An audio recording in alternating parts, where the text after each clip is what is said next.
Hi, Sarah. Well, thank you for meeting with us today.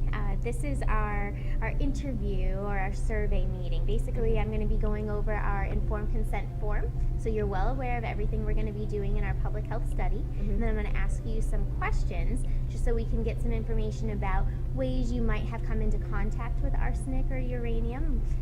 Basically, could be foods that you eat or jobs that you've had in the past or just things you like to do in your spare time. And then I'm going to give you the food log checklist that we're going to ask you to do for 3 days before you collect your urine specimen and your water sample. We're going to go over some directions on how to complete that checklist. And then I'll give you your sample collection kit, which I brought with me here in the cooler. Okay? So we'll get started. This is your subject information and informed consent form. This is going to tell you everything about our study. It's going to let you know that you have the right to withdraw from this public health study at any time. You just need to inform us in writing. And I'm here to answer any questions if you have them. Okay. All right. Looks so you good. have signed our informed consent form, so that means we can go ahead and proceed with our public health study. Did you have any other questions about this? No, I don't think so. No? Okay. All right, great. So we're going to start with that exposure survey that I mentioned. We're going to ask you some questions so we can figure out how you may have come in contact with arsenic and uranium.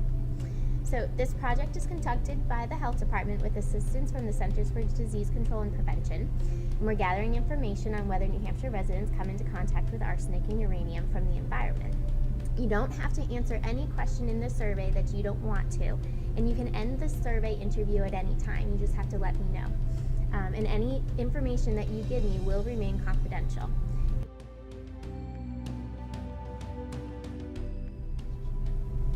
So we're going to start with some demographic questions.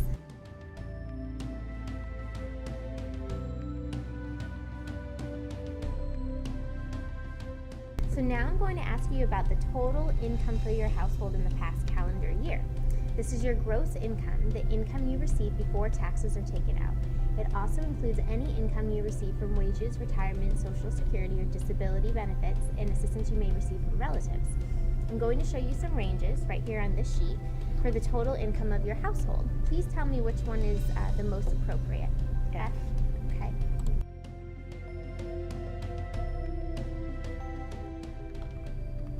So the following questions are about the home you live in. Do you own or rent your home? Oh,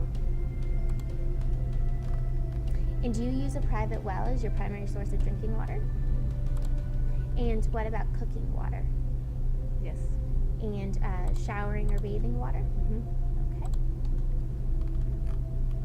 And what kind of private well is it? Is it a dug, drilled, or driven well? Drilled is bedrock, right? Yes, that's Yeah. the deepest one. That's what we have.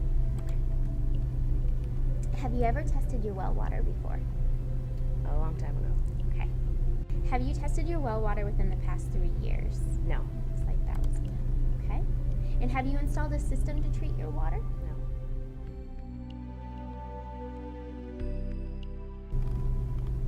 So the following questions are about your occupation. Do you come into contact with arsenic at your current job? I don't think so. And do you come into contact with uranium at your current job? I don't think so. Pretty sure no. Okay. I'm now going to read a list of occupations. Please let me know if you have ever worked in these jobs. So these are all people that might have more exposure? Yes, more occupational exposure.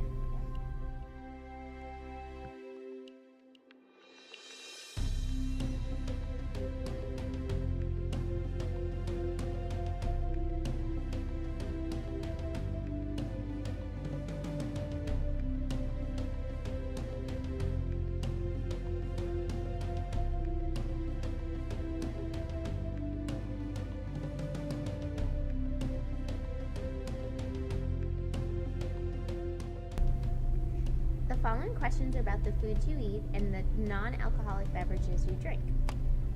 So I'm going to list some foods, and I'm going to ask you whether you eat these products often, as in 4 or more times per week, occasionally, as in 1 to 3 times per week, or never, 0 times per week.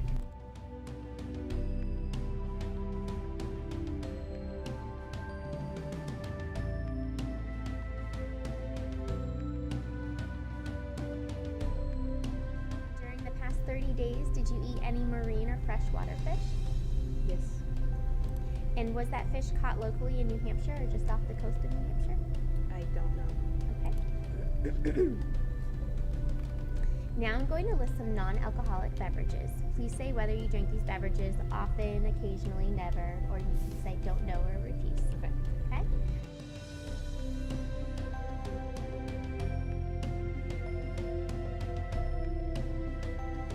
Next question is about water. How many cups of water do you drink on an average day? Like 8-ounce cups? Yes. My water bottle's this big. So 4, maybe? Would you say that's a 1 liter water bottle that you have? I don't think in liters. Okay. Is it about this size? Yeah, it's like one of those. Okay, so one of those a yeah. day? Is Okay. this like 32 ounces? Yes.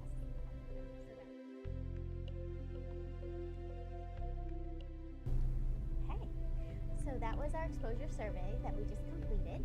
So now I'm just going to go over the food log checklist. Okay. So this is a food log that you're going to have to keep for the 3 days before you collect your urine and water specimens. So for 3 days beforehand, we're going to ask you at the end of each day just to review this list of foods and beverages and just check the box next to it if you've eaten or drank any of those, and then just let us know approximately how much you had to eat or drink. Okay. So this should take you 5 minutes or less each day, and we just would like you to write up here where it says day 1, just enter the date, and you'll do that for all 3 days, and then it will be the morning of day 4 when you'll collect your urine specimen first thing in the morning, and you'll collect your water sample from your faucet that morning, and then you'll be packaging them up and leaving them in this cooler for us to collect.